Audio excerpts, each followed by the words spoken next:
which is also the 149th birthday of Charles Steinmetz. As many of you know, in addition to being the foremost electrical engineer of his day, Steinmetz was also the founding chair of the Electrical and Computer Engineering Department here at Union College, then of course just the Electrical Engineering Department. And he was also a strong advocate of the liberal arts and of a liberal arts education. His research, his teaching, and especially his community service were a forerunner to Union's philosophy of think, connect, act. But although he was known as a deep thinker, Steinmetz had a lighter side. He was very fond of an occasional drink, and he was rarely seen around campus without his famous stogie, the cigar that he loved. So to set an appropriately light mood for today's celebration, I'd like to introduce Professor John Cox, Union's Director of Performance, and the members of the Union College Camerata Singers and Players, to pay homage to two of Steinmetz's loves, ale and tobacco.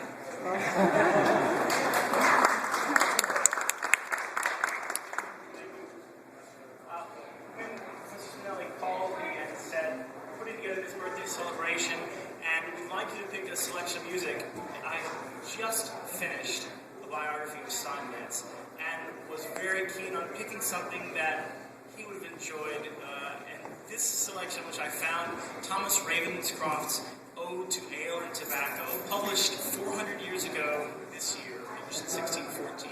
Seemed like a very good tribute to him on this day, his birthday. I'll read the text and preface it by obviously saying that the Department of Music and the college does not endorse ale and tobacco.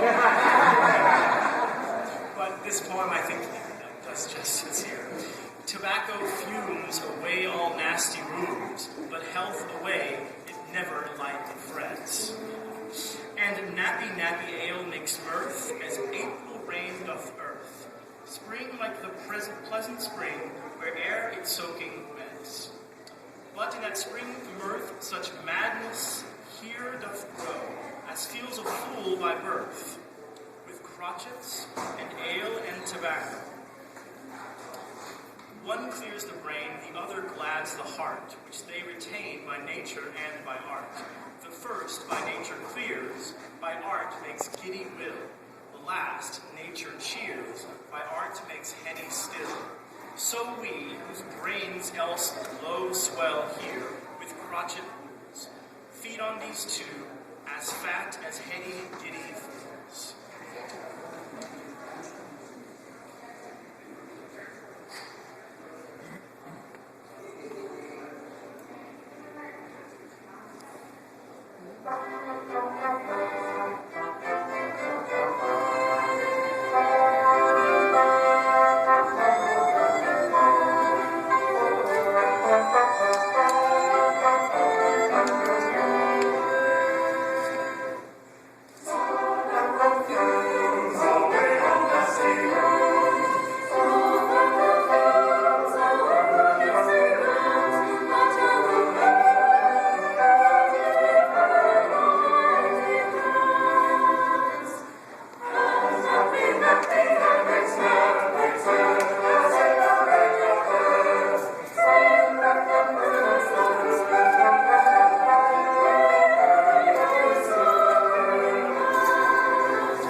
So, this beautiful 1914 Detroit Electric car behind me was the high-tech Tesla Roadster of its day. It had a whopping top speed of 25 miles per hour, and it still does today.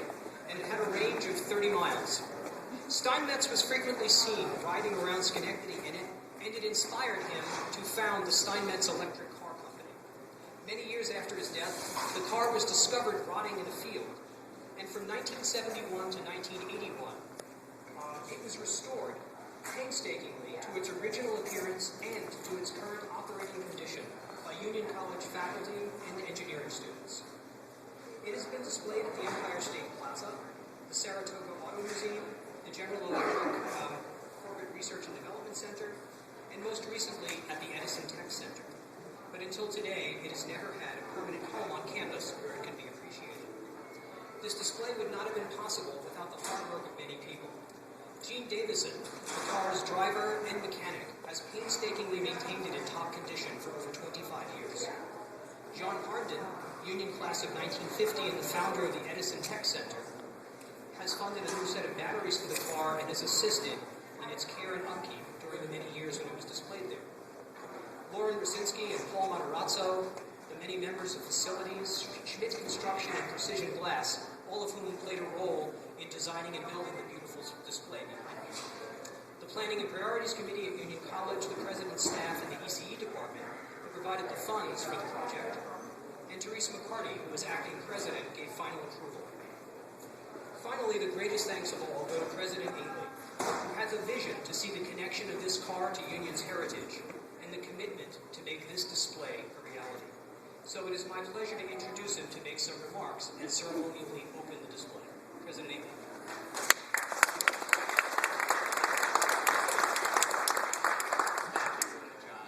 It's my great honor to do this. This is an exciting day, but the person who really needs to get a lot of thanks and acknowledgement and recognition is, in fact, John Spinelli.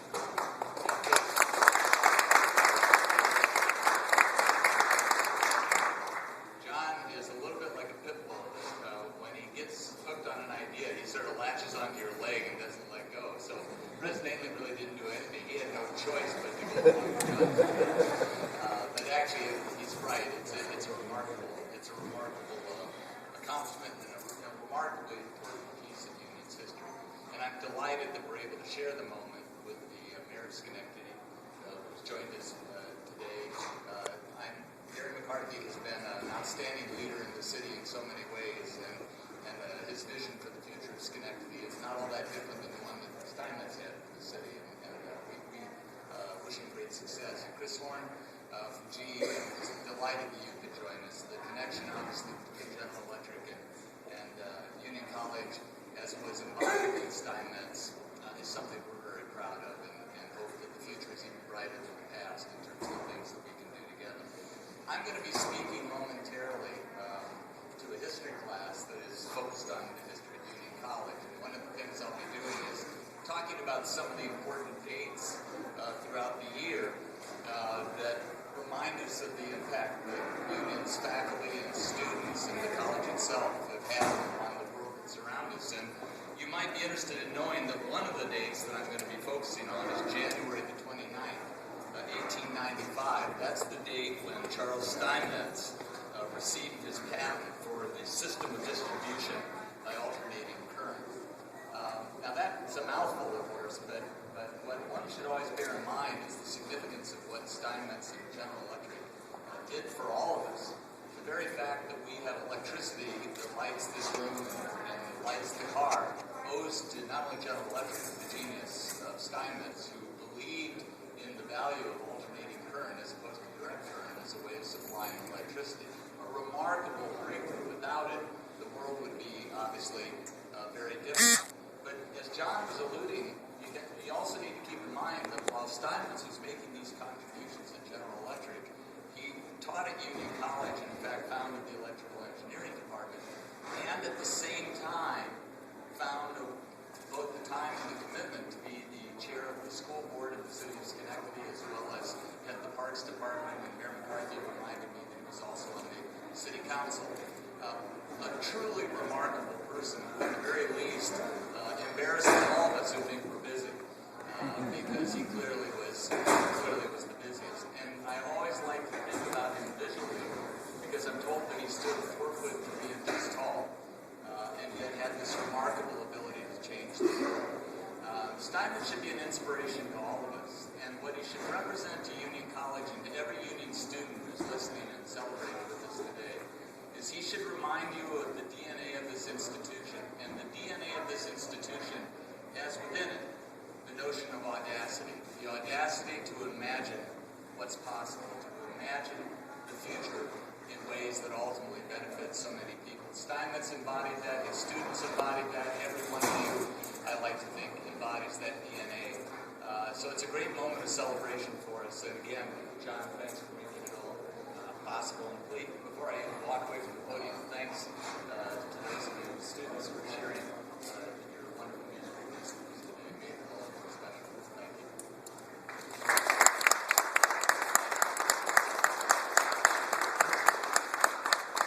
President Inley will ceremonially open the display with these ceremonial scissors to cut the ribbon, after which we'll have a rousing chorus of Happy Birthday, followed by my favorite part, the serving of the Steinmetz birthday cake.